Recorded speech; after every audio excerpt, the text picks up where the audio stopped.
Beleza, estamos aqui com mais uma edição do PodSol, podcast do PSOL Osasco, né? Então, estamos num mês muito importante, novembro, mês da consciência negra, das vozes de resistência. Então, estamos tendo também a COP30, né? O debate sobre racismo ambiental, né? Então, esse é um episódio muito importante aqui do nosso podcast do PodSol, e nós estamos hoje com dois convidados aqui, duas lideranças, né?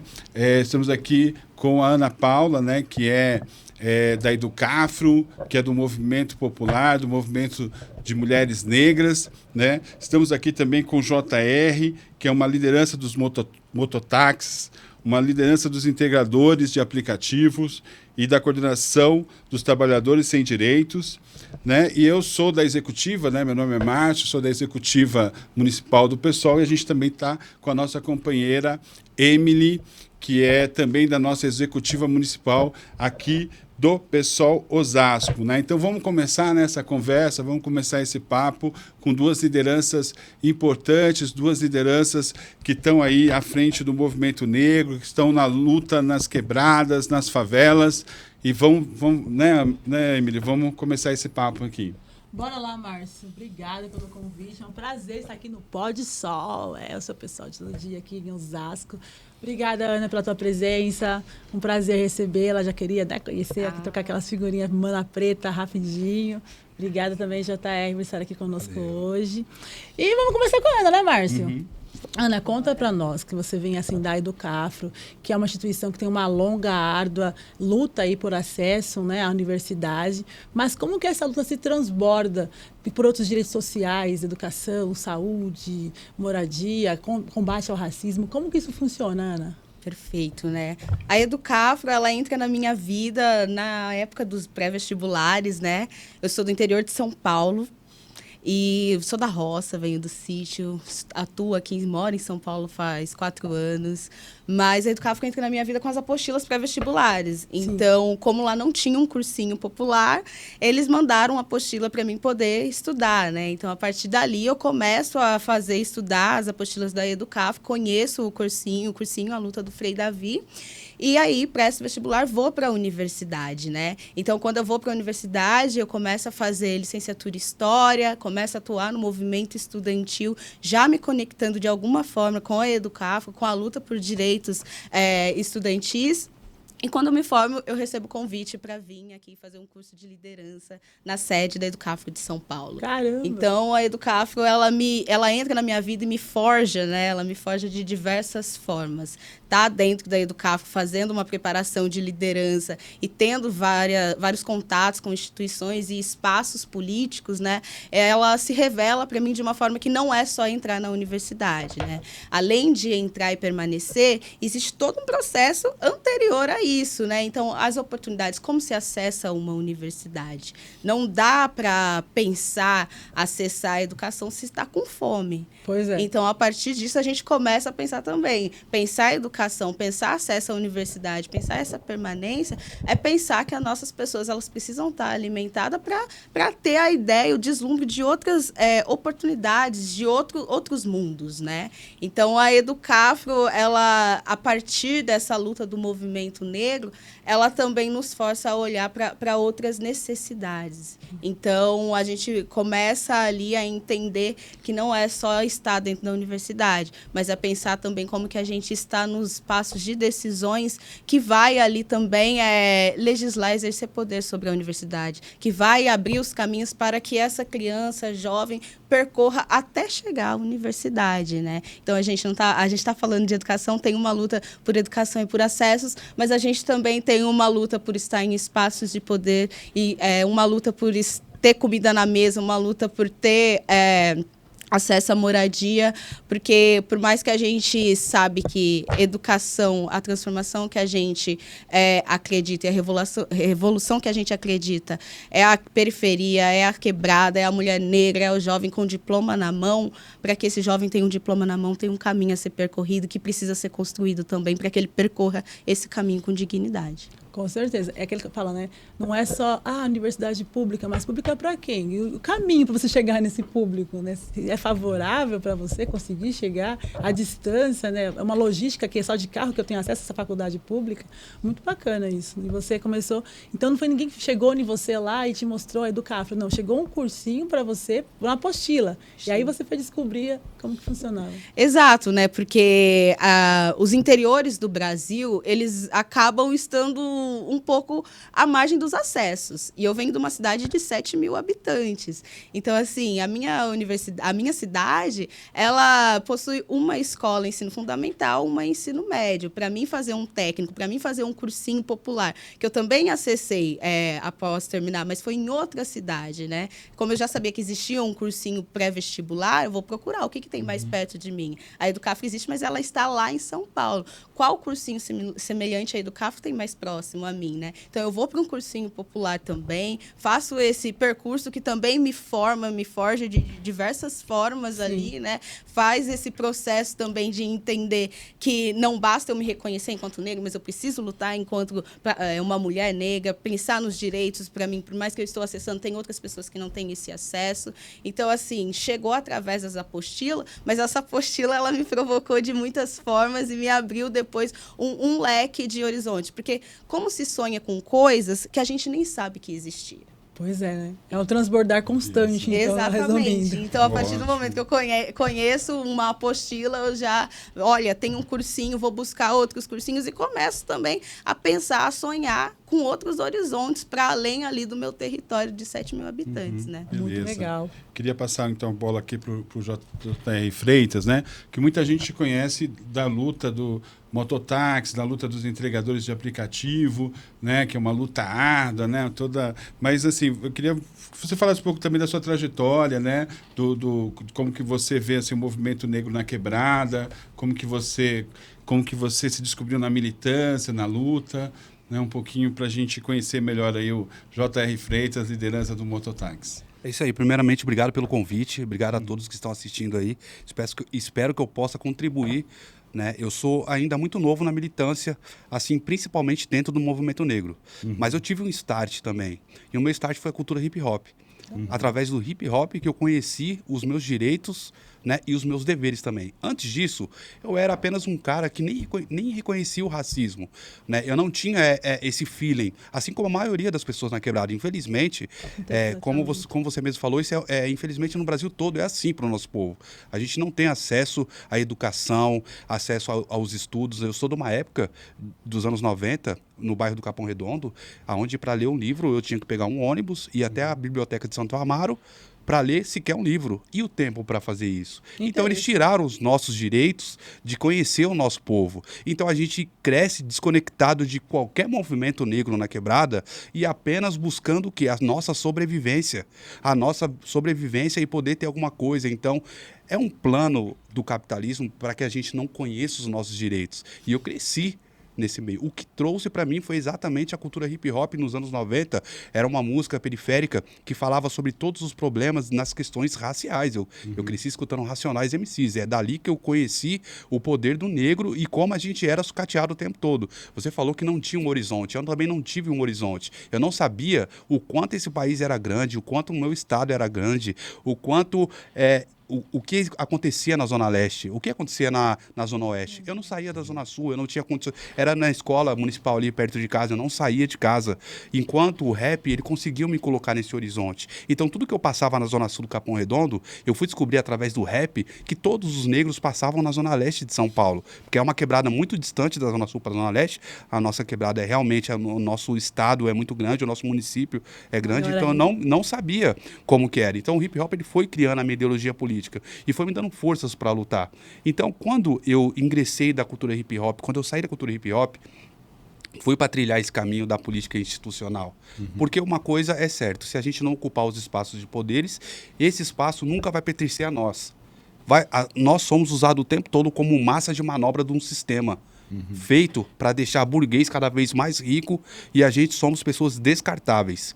E por que eu ingressei na luta dos entregadores de aplicativo? Eu não conheci outro serviço na minha vida a não ser em cima de uma moto. E por que era tão fácil entrar, um jovem, pegar uma moto e ir para a rua pegar o seu ganha-pão de cada dia? Porque é uma profissão de risco, é a profissão que mais mata os jovens negros da periferia, e por isso é fácil, porque é um emprego descartável. É o que sobrou pra gente. Então, quando eu comecei a ver os meus amigos, os meus semelhantes morrerem em cima de uma moto com um sonho de buscar algo, eu falei, isso aqui tá muito errado também. Assim como a maioria do sistema hoje é errado quando se trata do preto e do pobre. Então, eu comecei a ingressar uma luta que eu não escolhi. Eu não escolhi porque eu faço parte dessa luta. Eu trabalho há mais de 20 anos e eu tô vendo cada vez mais as coisas piorando para o jovem negro. Então, hoje você tem o índice de morte de uma das profissões que mais mata no país, é a que mais mata no país, e você não vê políticas públicas nenhuma. Então, por quê? Porque não é um filho de um advogado que está em cima de uma moto, é o filho de uma faxineira que está em cima de uma moto. Então, a gente precisa ocupar esses espaços. E até que eu me encontrei algumas pessoas que têm simpatia pela nossa luta, que estendeu a mão. Mas eu criei uma prepotência tão grande dentro do movimento hip-hop que isso para mim já não serve mais.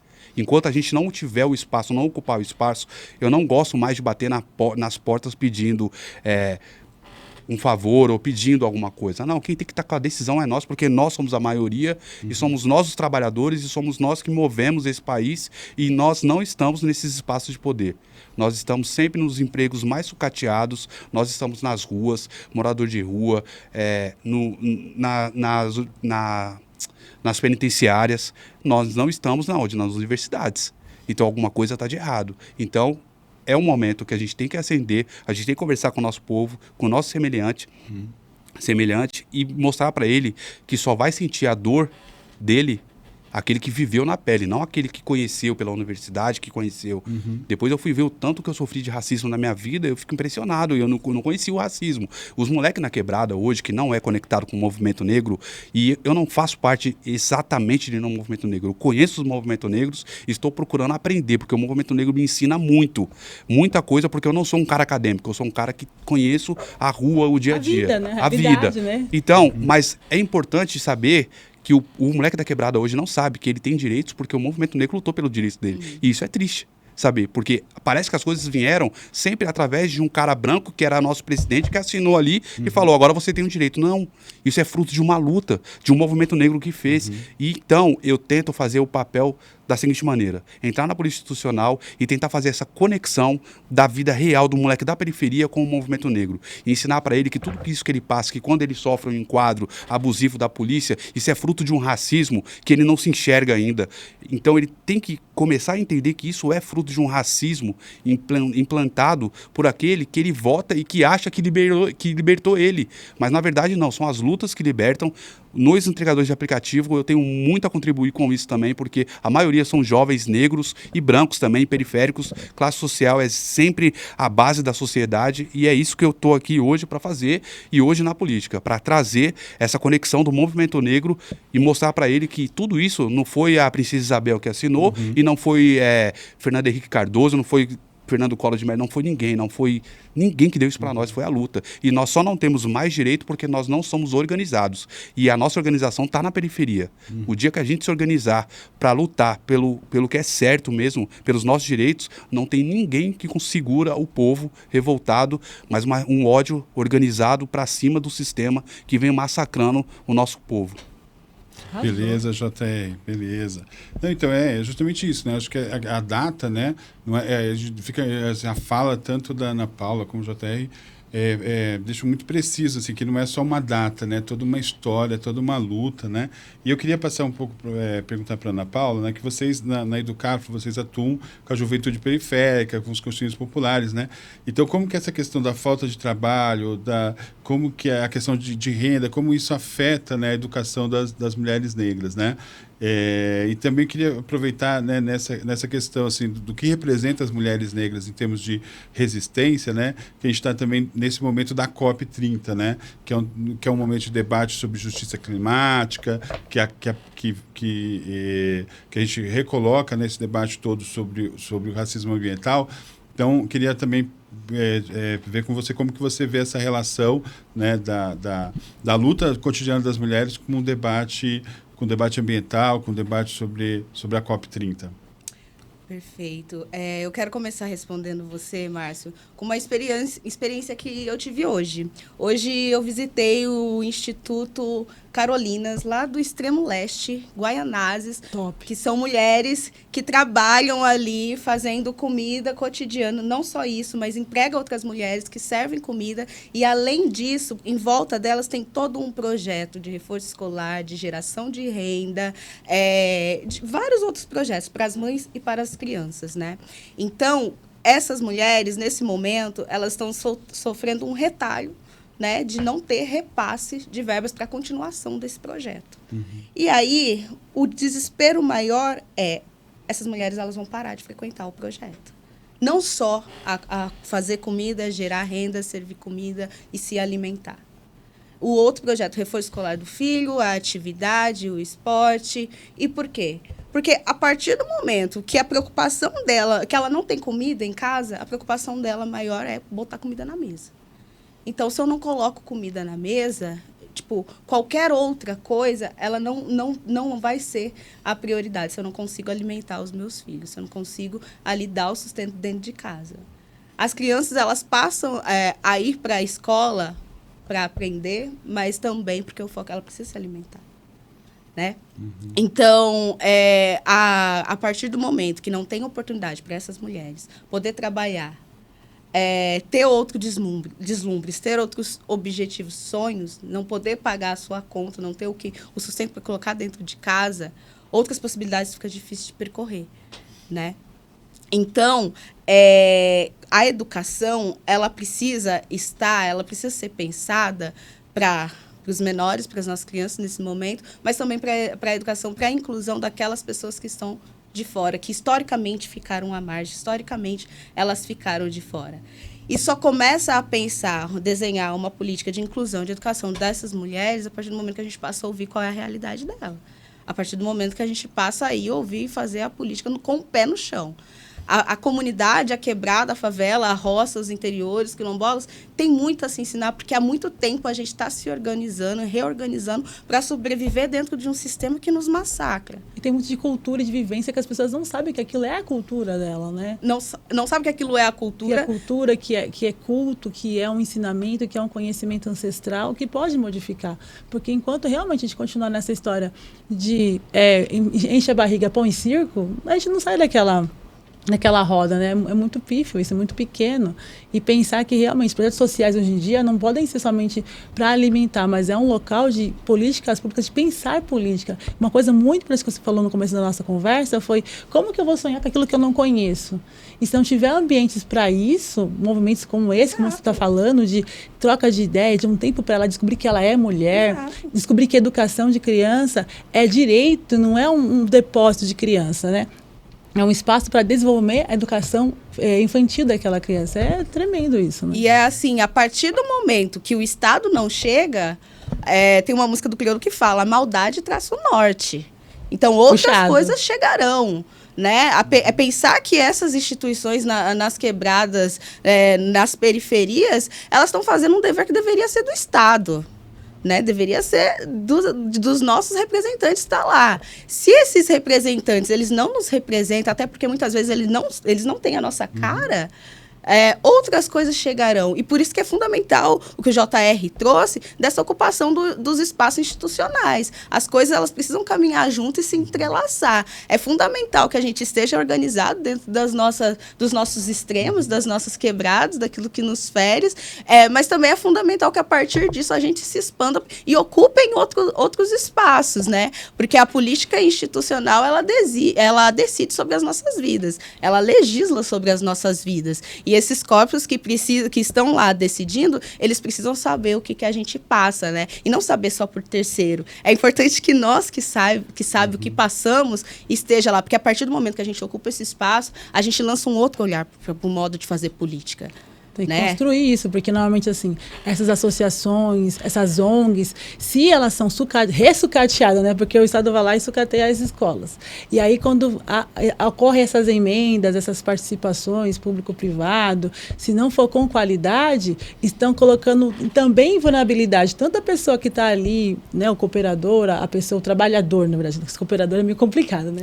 O trabalhador, assistente social que está ali fazendo um trabalho, porque tem tudo que envolve muito amor, né, igual a educação. Tem mania de envolver muito amor porque você não tem que ser remunerado. Não, tem que remunerar, tem que ter dinheiro, tem que ter fomento, tem que ter capacitação, qualidade do atendimento, para não ficar mais precarizado tanto o trabalhador quanto o atendido. Senão vai ser só uma redobra aí da vulnerabilidade das pessoas, né? E tem todo esse cuidado, né? Exato. Eu queria só lançar um olhar tipo, para outras realidades e pensando também o território da onde que eu venho, né? Sim. E pensando também a realidade do Brasil, que o Brasil ele é um país onde mais de 50% das suas cidades são cidades que chegam ali nos 50 mil habitantes. Então, são cidades interioranas, né? E essas cidades, muitas vezes, ela não tem uma ONG. Ela não tem um movimento social. Olha aí. A minha cidade, por exemplo, não tem uma ONG. Quem faz os serviços, os trabalhos lá é a prefeitura que tem que fazer. E se ela não faz, aonde estamos? Né? Então, assim, pensar que esses lugares, eles têm a pouca possibilidade de conhecer uma cultura diferente. Assim, hoje tem internet, tem televisão, mas os algoritmos, eles induzem a partir do território também. Estamos falando isso em 2025, a gente né? Tá falando de 2025. Detalhes, pequenos detalhes. Exato. 2025. Eu tô falando de regiões onde o que chega é o agro. Eu fui conhecer Racionais MC porque pessoas de outra cidade, de Marília, que já é uma cidade um pouco maior, que teve contato com a galera de São Paulo, levou uma fita. Caramba. Era só sertanejo. Você Sertanejo. falou na sua cidade. Você é São Pedro do Turvo. São Pedro do Turvo. Um beijo para São Pedro do Turvo. Interiorzão de São Paulo. Então, tipo... O que a gente precisa avançar muito ainda, né? Para além da educação, para além de só os acessos aí à alimentação. E a alimentação é muito engraçado, né? Para mim, pensar isso, porque eu sou criada no sítio, na roça. Então, para mim, comer abobrinha, comer alface, comer verdura todo dia... É natural. E comer carne uma vez no mês...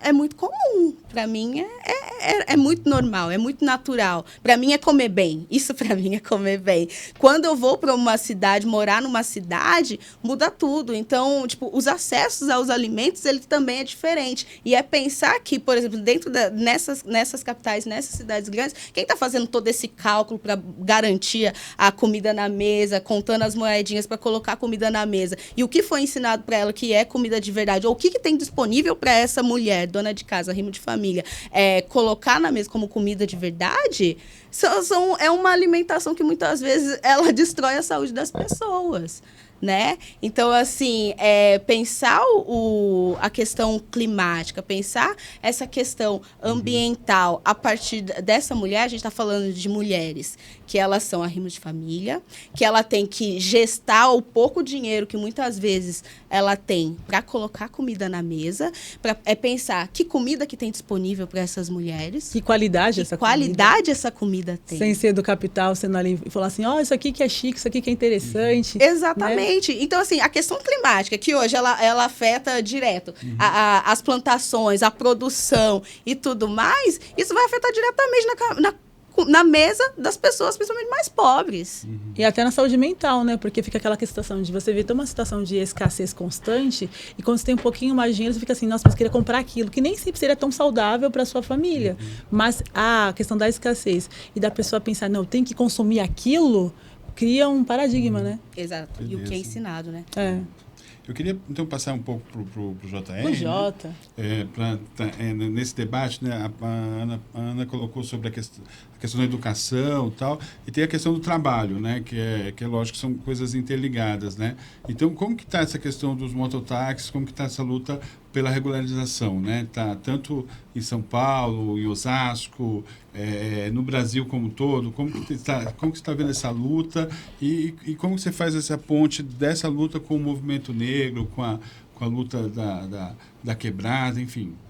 Assim, a gente está hoje sendo sucateado na rua. Né? A questão dos entregadores de aplicativo está realmente precária. Se você for ver, as grandes empresas, as empresas de tecnologia, eles chegaram no mercado, eles se estabeleceram no mercado debaixo do nariz do poder público e hoje eles sucatearam todos os trabalhadores, os entregadores de aplicativo. A gente vem sofrendo uma degradação, tanto financeira quanto psicológica, os riscos aumentaram, não tem políticas públicas, e isso está acontecendo muitas mortes. Hoje o trabalhador, ele tem uma mente de ser um cara empreendedor, né? Um sistema neoliberal que foi implementado hoje na sociedade por alguma repulsa que alguns trabalhadores começaram a ter dos regimes trabalhistas, que é da CLT, né? Que era direitos nossos, né? Nossos direitos. Foram conquistados com muita... aí. Inversão. Então, tipo...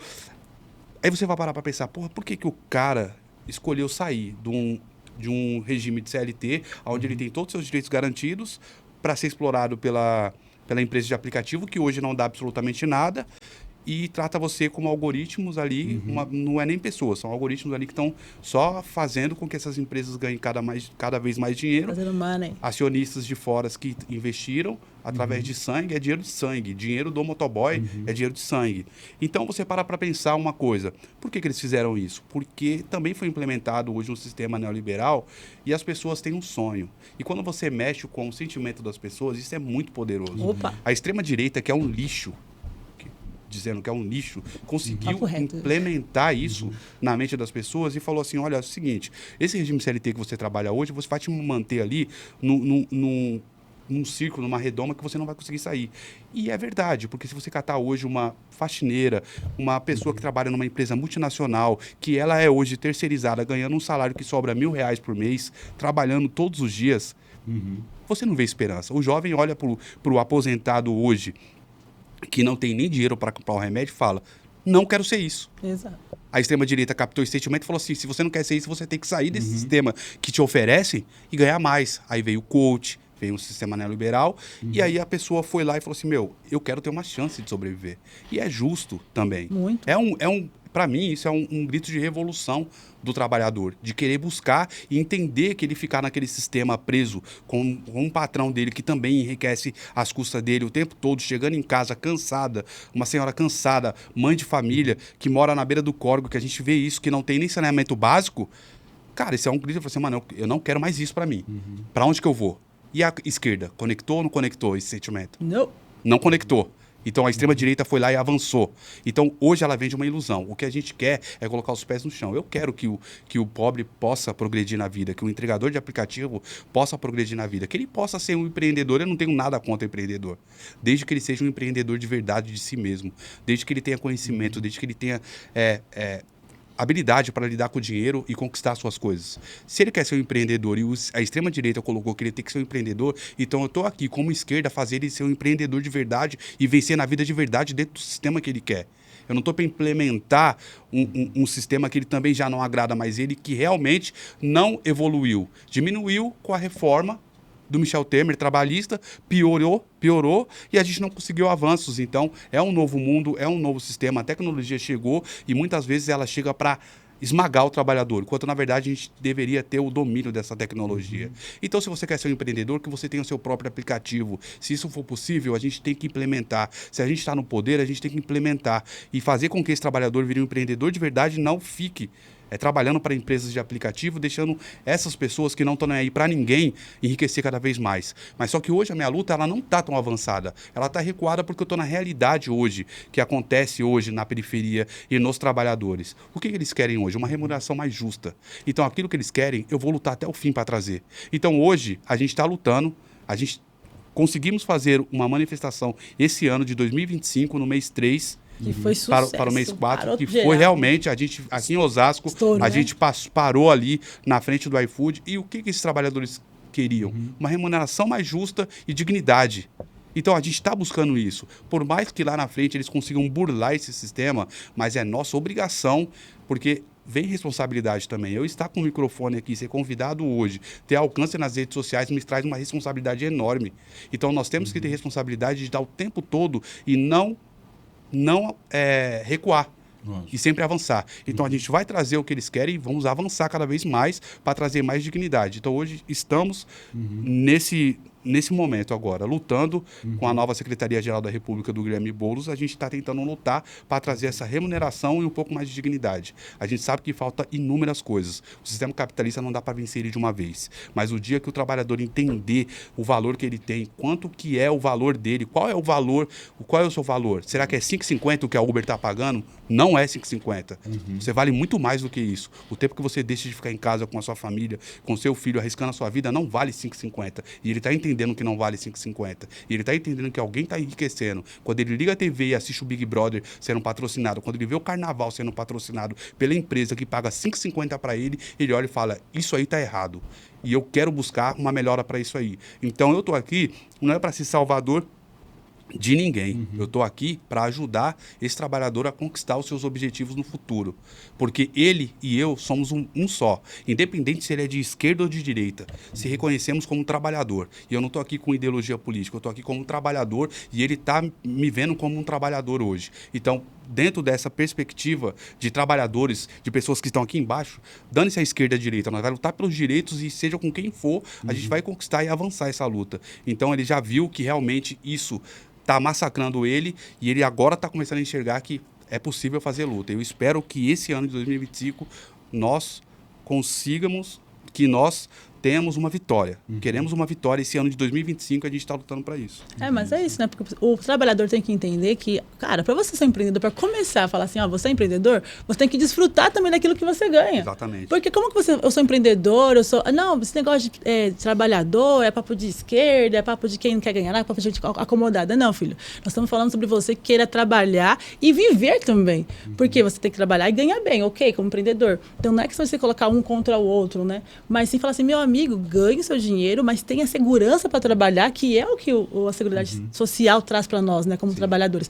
Não é o comodismo, mas é a segurança de um pai de família, como você falou, sair de manhã e poder voltar, né? Porque tem a violência no geral, que nós já sabemos, agora seu próprio emprego é um emprego que é violento contra você. Olha que loucura. Né? Então tem que pensar nisso, na qualidade do seu trabalho, como você vai, como você volta, e poder desfrutar, porque nós estamos brigando ultimamente pela escala 6x1, né? Contra a escala 6x1, e nós temos aí motoristas, aplicativos que estão 14 horas trabalhando. Exatamente. E aí, entregadores também. Entregadores também, e aí em volta outros psicos, né? Para poder ficar acordado, né? Outros remédios, então é complicado. A gente vive numa bolha, tá? Eu costumo dizer, nós vivemos numa bolha da esquerda e da internet que parece que todo o Brasil, todo mundo é politizado, mas as pessoas não são politizadas. Então, quando você vê que um entregador tá muito ludibriado com a ideia do Marçal, ele é de direita. Não, ele não entende direita e esquerda exatamente como a gente entende e para entender isso. Ele entende como alguém, uma opção. Você vê que todo mundo que surge como uma diferente do sistema, o Bolsonaro surgiu como se não fizesse parte do sistema e que ia romper o sistema. E ele ganhou apoio popular nas quebradas. Então, o Marçal também veio querendo romper o sistema e ganhou um apoio popular. Então, não é que o entregador ou o pobre é de direita. O pobre está procurando uma solução daquilo que ele já conhece. Do dia a dia. Ele não quer mais disso que ele já conhece. Cabe saída, nós, a né? esquerda, também, entender que a gente ficou para trás. E a gente não se renovou. Então, a gente precisa se conectar novamente com o nosso povo. Eu, hoje, sou de uma categoria que é voltada, assim, a não votar na esquerda, porque ele já cansou da esquerda, ele foi massacrado com muita coisa que vem na esquerda. Algumas coisas são verdade, outras são mentiras. Porque a fake news faz parte também para pegar o nosso povo e direcionar o nosso povo para um lugar que realmente não é verdade. Mas é o trabalho. Eu tive experiências com entregadores que eu consegui mostrar para ele, não foi...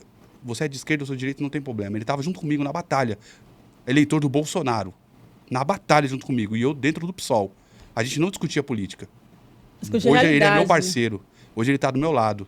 Hoje ele está na luta comigo e hoje ele entendeu como funciona. E eu não obriguei nunca ninguém a nada. Que é o que nós temos falar, né? Como a gente pode avançar os trabalhadores do aplicativo, avançar os estudantes, sem ser na rede social, porque é muito fácil, né, Márcio? A gente fala muito assim desse militante de rede social, mas assim, além das redes sociais, o que a gente pode fazer? Como que a gente pode fazer? Rua.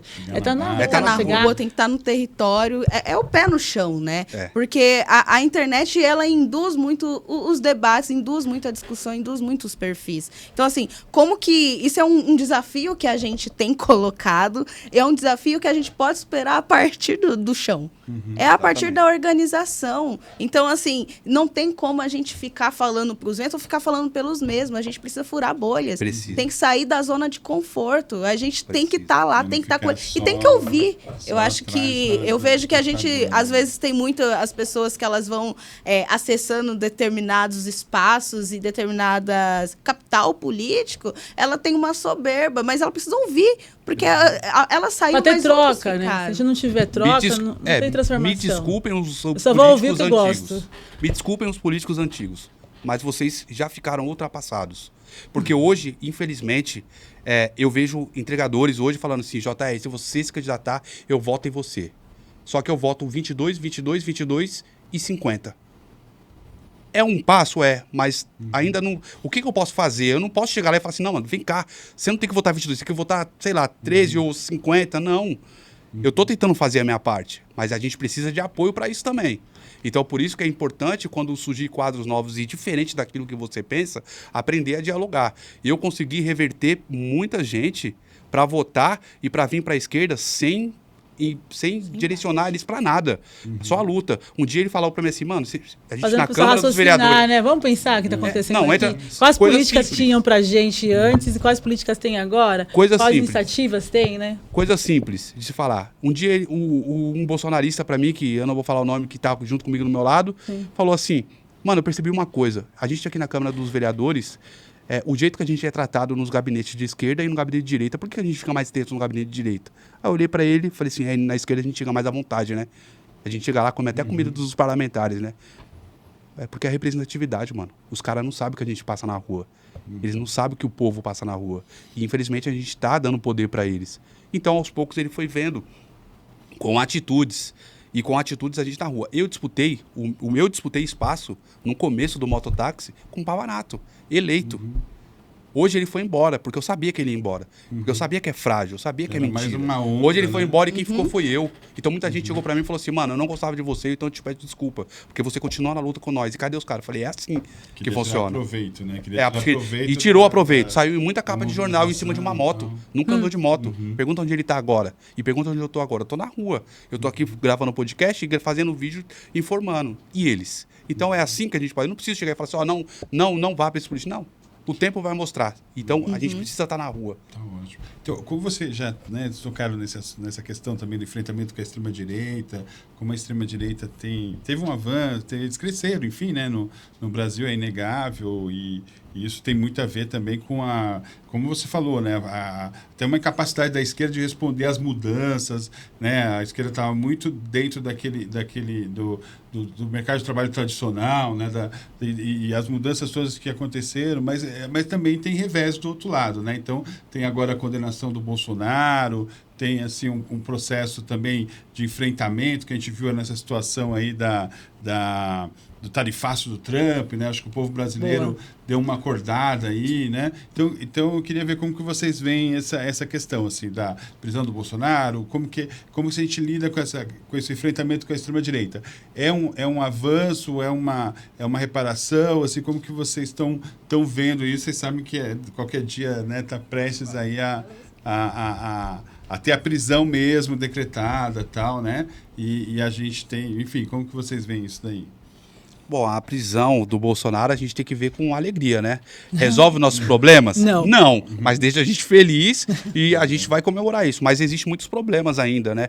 Você vê que hoje a extrema-direita, ela tá um pouco fragmentada, porque eles estão brigando entre si para ver quem vai ser o herdeiro do Bolsonaro. A gente sabe que, infelizmente, a direita conseguiu se proliferar e nós temos aí uma grande batalha pela frente. A prisão do Bolsonaro dá uma resposta muito importante para o nosso país. A gente não pode deixar que um político político que tentou dar um golpe de Estado saia impune.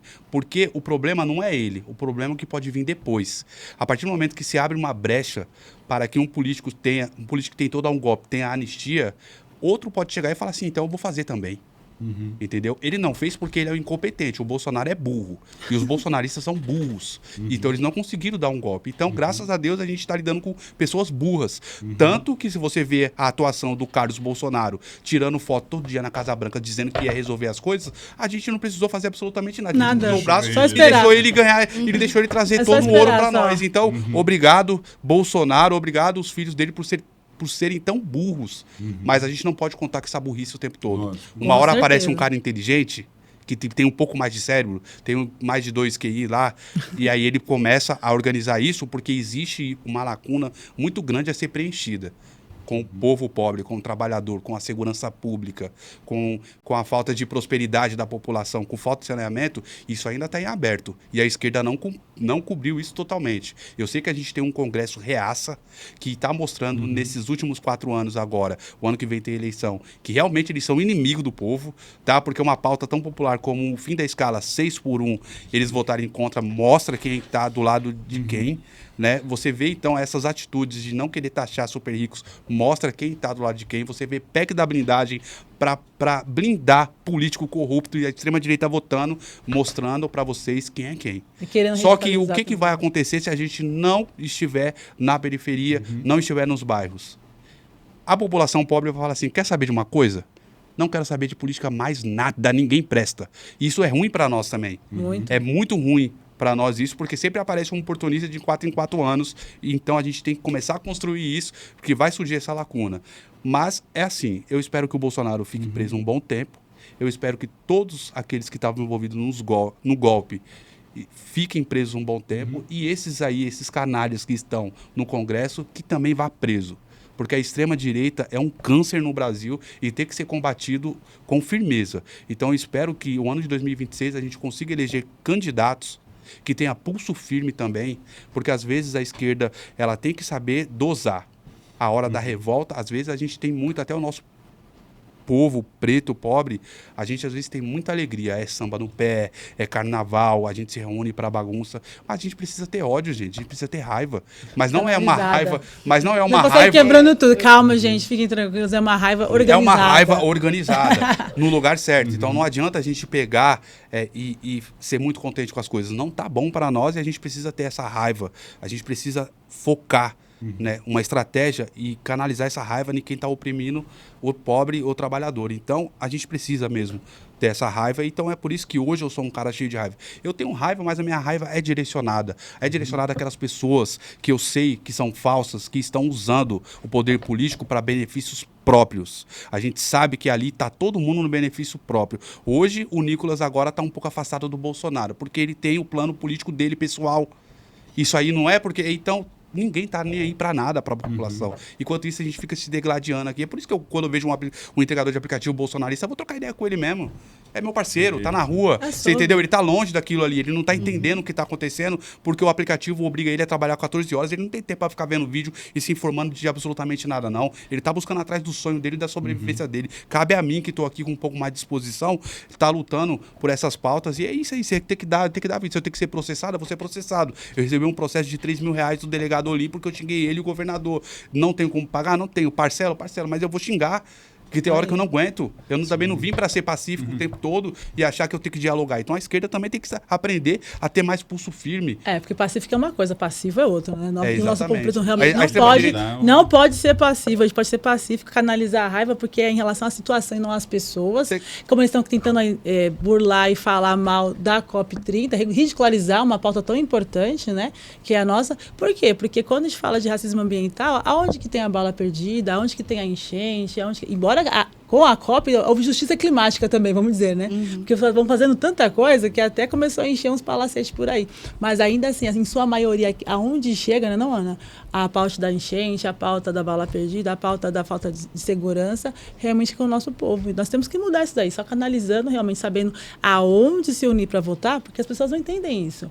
Ah, mas o rico, ele briga ele treta, né? Quando a gente fala, tá tretando lá, Márcio Bento. Mas quando era na hora de votar, peraí, meus bens Tem pra uma cá. coisa, né? Tem uma coisa que muito sobressai com eles, que é o coletivo deles, né? Eles têm um pacto. Tem um pacto, uma fidelidade. Uma fidelidade, o pacto do capital, o pacto da branquitude. Tem um pacto da elite. Isso, mas na hora de votar, eles sabem muito bem de votar. Agora, existe muito, eles se protegem. Então, assim, graças a Deus, Bolsonaro é muito burro e os filhos deles também, mas existe uma direita que ela vem de uma elite que não está declaradamente extremo, mas as suas atitudes são extremas, que afetam o nosso povo, que ela sabe muito bem o que faz com esse limbo do povo odiar jogar um contra o outro. de colocar um contra o outro. Então, assim, desde a vivência do JR, a partir da minha, a gente vê que as coisas é coletiva. A gente vai acessando os espaços, Exatamente. mas a luta ela não deixa de ser coletiva. Com certeza. Ela não deixa de ser com aqueles nossos iguais os nossos.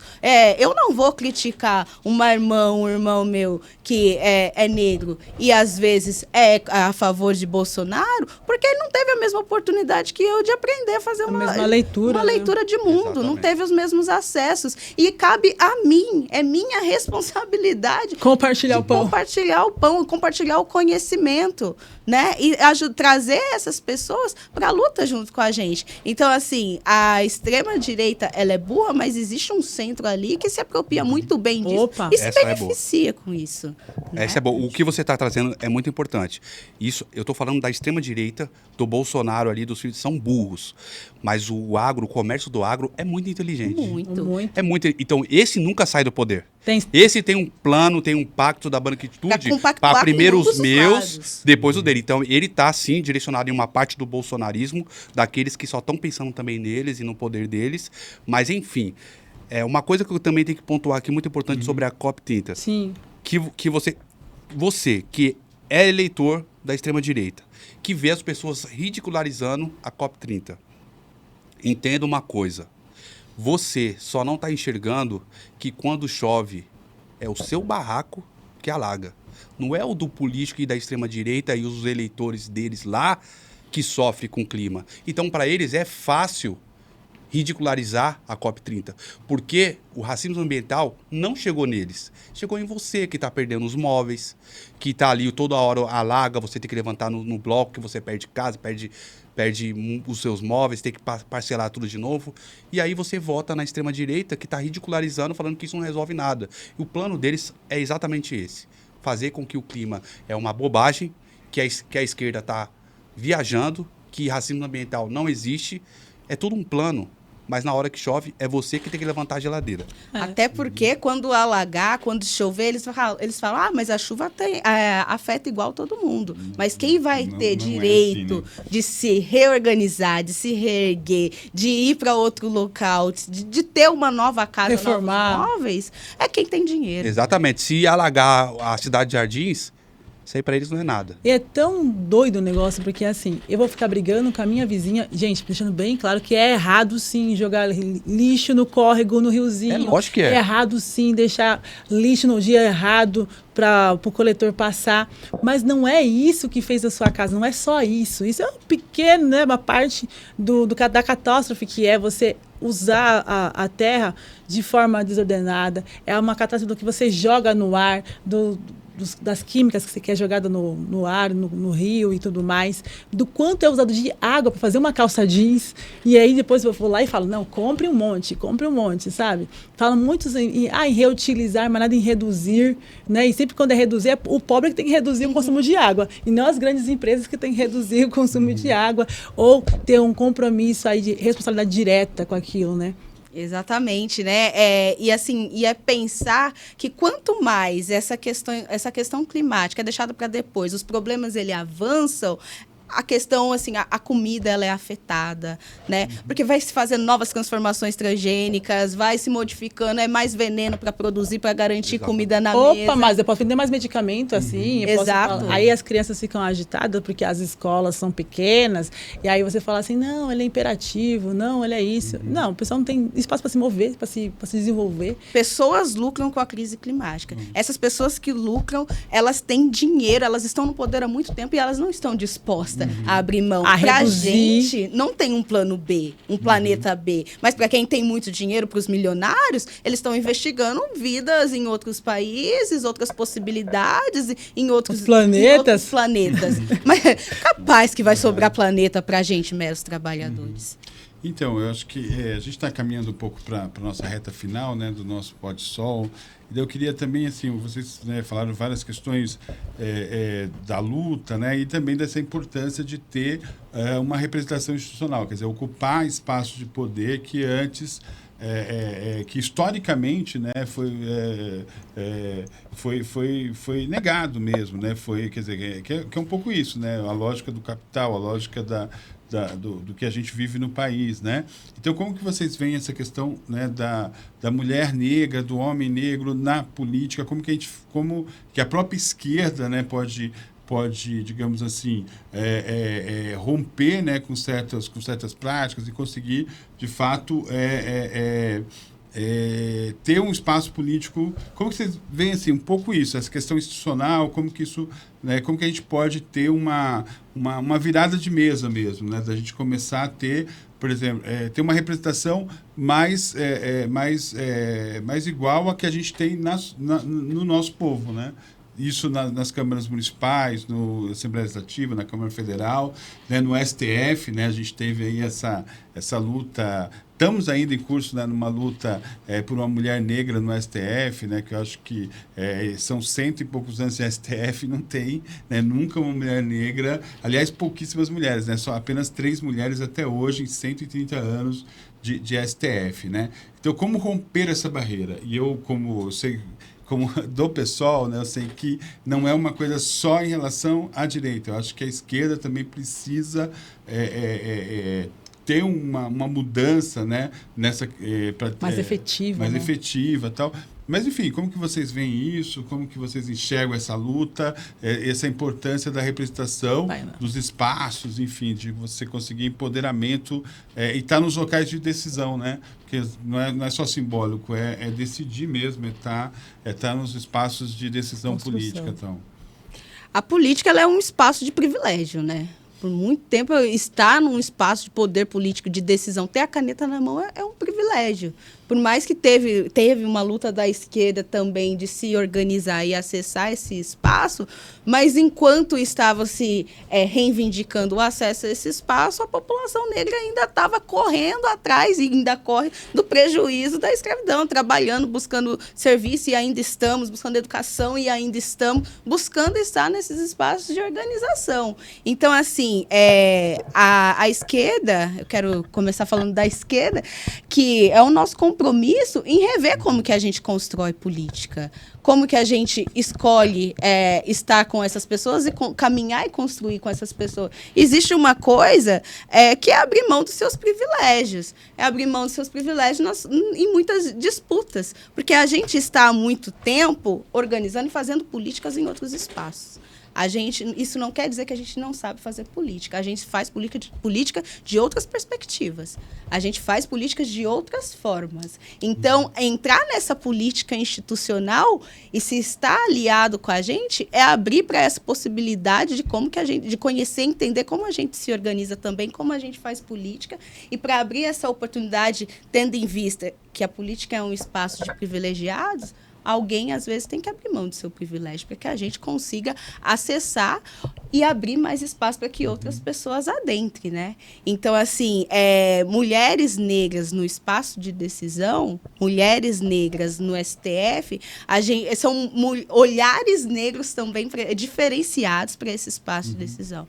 É uma forma diferente de pensar a segurança pública. A partir do momento que eu começo a pensar a segurança pública a partir do olhar de uma mãe preta, a partir do olhar de uma mulher negra.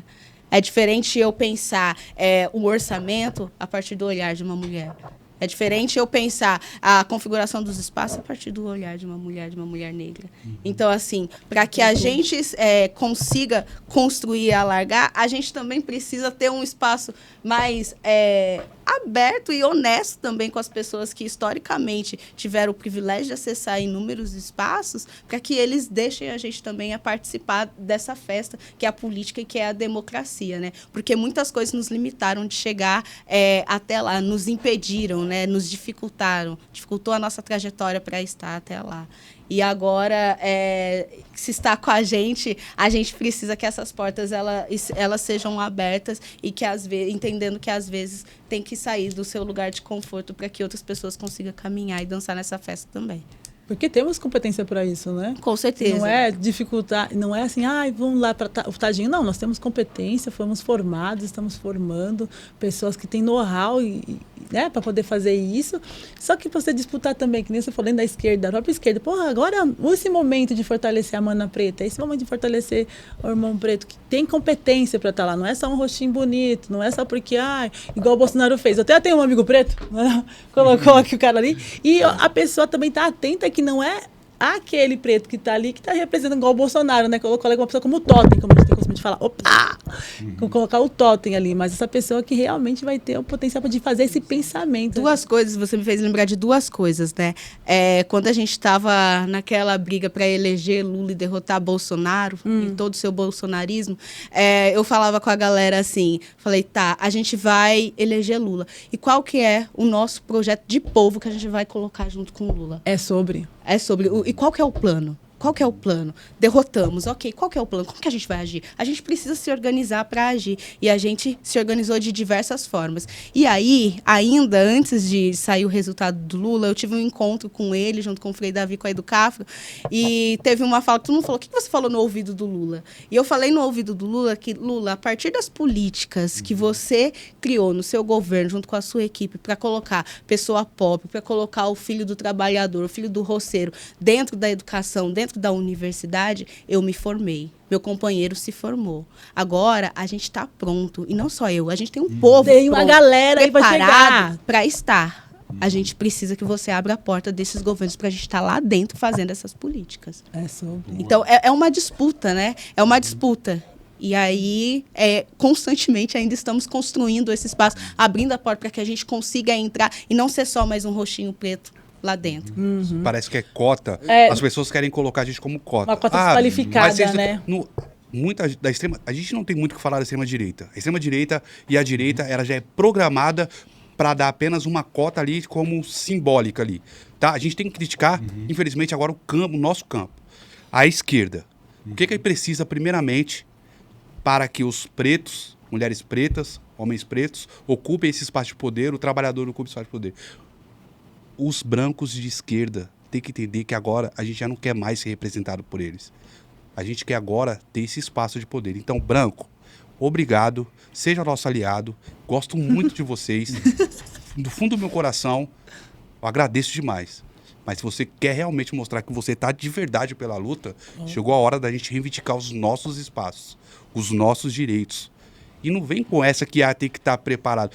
Eu não sou formado, na verdade não gosto de falar, sou formado em gestão pública, que eu achava que eu nem ia terminar o ensino médio, tá? Mas para mim é um papel. O que eu tenho de conhecimento e de vivência, muito de vocês não têm. E é por isso que o país está andando a passos lentos. Porque a urgência que eu enxergo do que acontece na periferia, infelizmente, o branco não tem, porque ele tem um espaço de privilégio dele. Então não adianta também querer colocar só o preto como tem que ser muito superior e acadêmico para conseguir resolver. Fodástico. Porque também é aquele preto que viveu a vida toda dentro de uma universidade, ele viveu um mundo paralelo daquele moleque que enfrentou a rua, que enfrentou todos os casos e que não se dobrou para o crime organizado, que venceu na vida, que ele trabalhou, conquistou, que ele está em cima de uma moto sustentando seu filho e honestamente, esse cara, ele é capaz. Aquele cara que consegue hoje criar o seu filho, trabalhando, honestamente, sem deixar faltar nada, esse cara tem muito mais caráter do que muita gente hoje, acadêmico dentro da política. E ele sabe a urgência que a gente passa. Disso, então, acaba com isso. Né? A gente precisa que os brancos de esquerda comecem a abrir os espaços que a gente tem direito. Agora chegou a hora, a gente se sente preparado. O preto está se empoderando. Eu, como há 20 anos atrás, eu não me imaginava num podcast, eu não me imaginava num partido político, não me imaginava lutando pelos direitos e falando. Então foi importante a luta, foi importante o movimento hip hop, foi importante a esquerda dar espaço para o movimento hip hop crescer. Porque hoje eu estou aqui preparado, hoje estamos aqui preparados, todos nós, para ocupar esse espaço. O que falta é mais empatia da esquerda branca de falar assim, pô, agora eu não sou mais o herói desse. Agora eles vão ser por eles mesmos. Protagonistas. Protagonistas, é isso. E assim, o assusto também do acontecimento é sobre a esquerda entender que nós trabalhamos em coletividade, há muito tempo. Então, uma coisa é você falar sobre coletividade, outra coisa é você agir como coletividade. E aí isso assusta, não entendemos isso. Eu acho muito importante, porque não é questão de trocar o preto pelo branco, mas assim, vamos complementar isso, esse trabalho. Perfeito o que você falou agora, Jota. Porque é isso, o cara, para ele se formar na vida, entendeu? Vai ser tudo isso, tem que mostrar de novo, até quando? E quantas pessoas, né, não vão, porque vamos falar de Brasil. Falando de Brasil, quantos não negros, né, se identificam não negros, estão aí passando a mão na cabeça, ai, tadinho. Agora tem que ser muito, falei uma palavra que nem vi.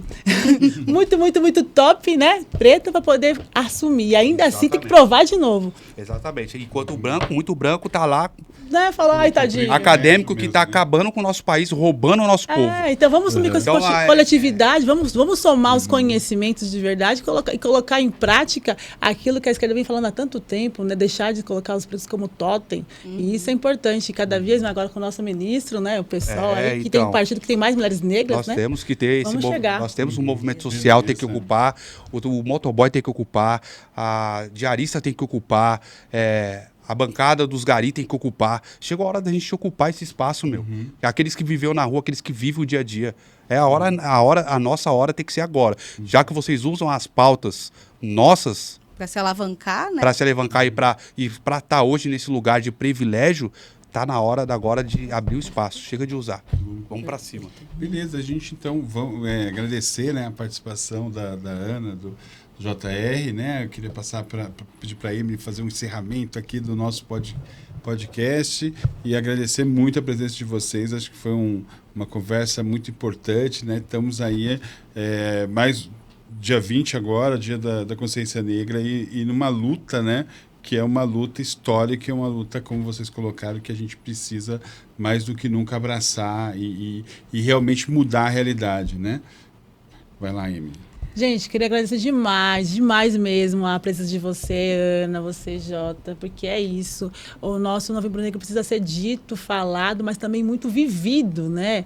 E é importante esse diálogo aqui de manos e manos pretos e brancos aqui dialogando, construindo realmente essa pauta antirracista, porque não basta ser antirracista só no podcast, não pode ser racista somente na rede social, mas é na vida, né? Então, por todas as vidas que resistiram e continuamos resistindo, né? Estamos aqui encerrando essa nossa atividade. E tem a COP30, né, gente? Que vai dar muito pano para manga ainda. Estamos que falar sobre essa COP30, que é importante se atualizar, falar sobre reduzir, falar sobre reciclar. Gente, não é trabalhar com aquele potinho sem vergonha, né? Daquele produto que você sabe que está explorando outros trabalhadores, né? Embora o líquido é muito gostoso, mas vamos, né, transformar a nossa vida e nossa sociedade, tá certo, gente?